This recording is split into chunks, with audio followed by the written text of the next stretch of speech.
بسم اللہ الرحمن الرحیم۔ امید کرتی ہوں کہ آپ سب ٹھیک ہوں گے۔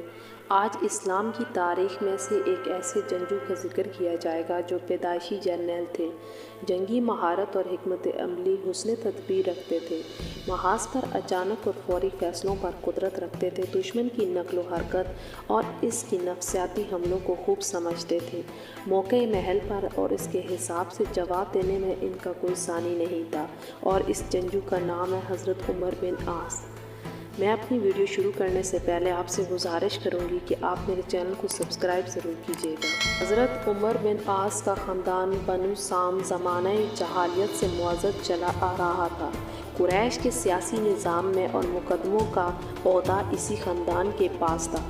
عمر بن عاص جب تک اسلام نہیں لائے تھے اسلام کی دشمنی اور مسلمانوں کے خلاف ہی تھے، اور جب مسلمانوں کا پہلا وفد ہجرت کر کے حبشہ گیا تو قریش کا جو وفد ان لوگوں کو حبشہ سے نکالنے میں اور نجاشی کے پاس گیا تھا، اس کے سب سے سرگرم رکن حضرت عمر بن عاص ہی تھے۔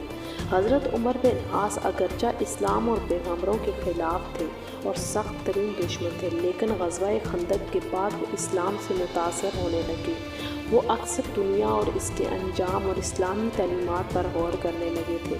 ان کا بیان یہ تھا کہ اس غور و فکر سے اسلام کی حقیقت مجھ پر ظاہر ہونے لگے گی۔ غزوہ خندق کے بعد ان کو یقین ہو گیا کہ رسول پاک صلی اللہ علیہ وآلہ وسلم کی کامیابی یقینی کامیابی ہے، اور یہ یقین ہی اسلام کے قبول کرنے کی وجہ بن گیا۔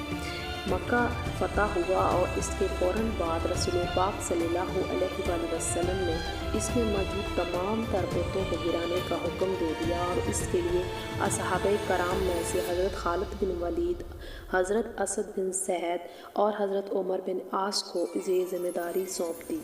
8 ہجری میں جب جنگ موتہ کے بعد رسول پاک صلی اللہ علیہ وآلہ وسلم کو اطلاع ملی کہ مدینے سے 10 دن کی مسافت پر واقع وادی القراء میں مقیم قبیلے مشرکین کے ہیں اور وہ مدینے پر چڑھائی کرنے کا سوچ رہے ہیں، اس پر آپ صلی اللہ علیہ وآلہ وسلم نے اس مہم کے لیے حضرت عمر بن عاص کو منتخب فرمایا۔ کیونکہ ان کی دادی اسی قبیلے سے تھی تو اس وجہ سے آپ رضی اللہ تعالیٰ عنہ 300 مہاجرین کا لشکر لے کر محاذ پہ جا پہنچے تو معلوم ہوا کہ مشرکین کی تعداد بہت زیادہ ہے، اور آپ رضی اللہ تعالیٰ عنہ نے فوراً رسول پاک صلی اللہ علیہ وآلہ وسلم کو اطلاع بھجوائی۔ چونکہ آپ حضرت ابو عبیدہ رضی اللہ تعالیٰ عنہ کو بھیجتے ہیں اور 200 مہاجرین کی کمک لے کر وہ وہاں پہنچ گئے۔ اس کے بعد حضرت سیدنا ابو بکر صدیق اور حضرت عمر فاروق رضی اللہ تعالیٰ اور دیگر سرداران انصار بھی شامل ہو گئے۔ کمک آ جانے کے بعد حضرت عمر بن عاص رضی اللہ تعالیٰ عنہ نے ایک بھرپور حملہ کر کے اس علاقے کو فتح کر لیا۔ محمد ابن اسحاق کا بیان ہے کہ مسلمان قبیلہ جذام کی سرزمین پر مقیم سلسلہ نامی ایک چشمے پر اترتے تھے، اس لیے ہی اس مہم کا نام ذات الاصلاح پڑ گیا۔ جنگ میں حضرت عمر بن عاص کی سیاسی بصیرت اور جنگی مہارت بہت زیادہ کام آئی۔ جنگ کی 3 حکمت عملی رسول پاک صلی اللہ علیہ وآلہ وسلم کو بہت زیادہ پسند آئی۔ ایک یہ کہ آپ راتوں کو سفر کرتے اور دن میں اپنی فوجوں کو گھاٹیوں میں چھپاتے تاکہ دشمن اچانک حملہ آور نہ ہو سکے۔ دوسری، سخت سردی کے باوجود آگ نہیں جلانے دیتے تھے تاکہ کم تعداد کا علم دشمن کو نہ ہو۔ تیسرا، جنگ جیتنے کے بعد دشمن کے تعاقب سے منع فرماتے تاکہ آپ لوگ دشمن کا شکار نہ ہو جائیں۔ رسول پاک صلی اللہ علیہ وآلہ وسلم نے مسرت کا اظہار فرمایا، انہیں عمان کا امیر مقرر کر دیا۔ نبی پاک صلی اللہ علیہ وآلہ وسلم کی رحلت فرمانے تک آپ عمان کے امیر کی حیثیت سے علم کی حوارہ بننے میں مصروف رہے۔ پھر رسول اللہ کی رحلت کے بعد واپس مدینہ آ گئے۔ ابو بکر صدیق رضی اللہ تعالیٰ عنہ نے خلیفہ بننے کے بعد آپ کو بنو قزا کے منکرین زکوٰۃ کی سرکوبی پر مامور فرما دیا، تو آپ نے اس معرکے میں بھی کامیابی کے ساتھ اپنی فتح کو یقینی بنایا۔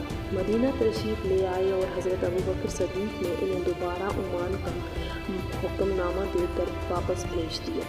12 ہجری میں رومی اور ایرانی واپس حکومتوں نے مسلمانی علاقوں پر حملہ کرنے کی کوشش کی تو آپ نے حضرت ابوبکر صدیق نے انہیں عمان سے واپس بلا کر مہاجرین کے ایک لشکر کا امیر مقرر کر کے فلسطین روانہ کر دیا، جہاں رومیوں کا ایک لشکر ان کا منتظر تھا۔ تاہم آپ رضی اللہ تعالیٰ عنہ نے صدیق اکبر کو خط لکھا کر مزید کمک منگوا لی۔ جلد ہی حضرت ابو عبیدہ بن جراح، حضرت شرجیل رضی اللہ تعالیٰ عنہ، حضرت زید بن سفیان رضی اللہ تعالیٰ عنہ، حضرت خالد بن ولید رضی اللہ تعالیٰ عنہ کی قیادت میں اسلامی فوجیں ان سے آ ملیں۔ حضرت عمر فاروق رضی اللہ تعالیٰ عنہ بھی ان میں شامل تھے۔ حضرت عمر بن عاص رضی اللہ عنہ نے گھمسان کی جنگ میں رومیوں کو شکست فاش کر دیا۔ حضرت ابوبکر صدیق کے انتقال کے بعد حضرت عمر فاروق رضی اللہ تعالیٰ عنہ خلیفہ مقرر ہو گئے تو انہوں نے فوج کا سپہ سالار بنا دیا۔ حضرت عمر بن عاص کو مصر روانہ کر دیا۔ مصر دنیا بھر میں رومیوں کی پہچان تھا۔ حضرت عمر بن عاص نے بہترین حکمت عملی اور جنگی بصارت کی بنا پر بہت جلد پورے مصر پر قبضہ کر لیا۔ انہوں نے ایک نیا شہر بسایا جس کا نام بھی بہت زیادہ مشہور تھا، اور امیر المومنین سیدنا عمر فاروق نے قسطنطنیہ کو مصر کا دارالحکومت بنا دیا اور حضرت عمر بن عاص رضی اللہ تعالیٰ عنہ کا مصر کا حکمران بنا دیا۔ حضرت عمر بن عاص رضی اللہ تعالیٰ کے دور میں جہاں دریائے نیل کا خشک ہو جانے کا مشہور واقعہ پیش آیا، جو عمر فاروق رضی اللہ تعالیٰ عنہ کا خط ڈالنے کے بعد دوبارہ بہنا شروع ہو گیا تھا۔ حضرت عمر بن عاص رضی اللہ تعالیٰ عنہ نے اپنے دور حکومت میں یہاں بہت ساری اصلاحات کی، نئے شہر آباد کیے اور بے شمار قسم کے مدارس، مساجد، مسافر خانے، سڑکیں، پارک، باغات وغیرہ بنوائے، جس کی بنا پر مصر خوشحال ہو گیا۔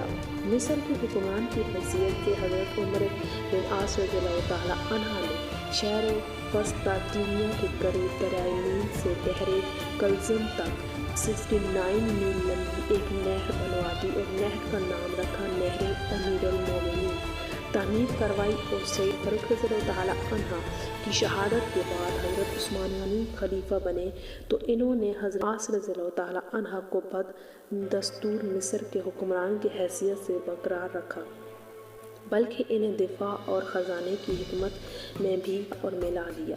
حضرت عمر بن عاص رضی اللہ تعالیٰ عنہ نے اپنی زندگی کا بڑا حصہ میدان جنگ میں گزارا۔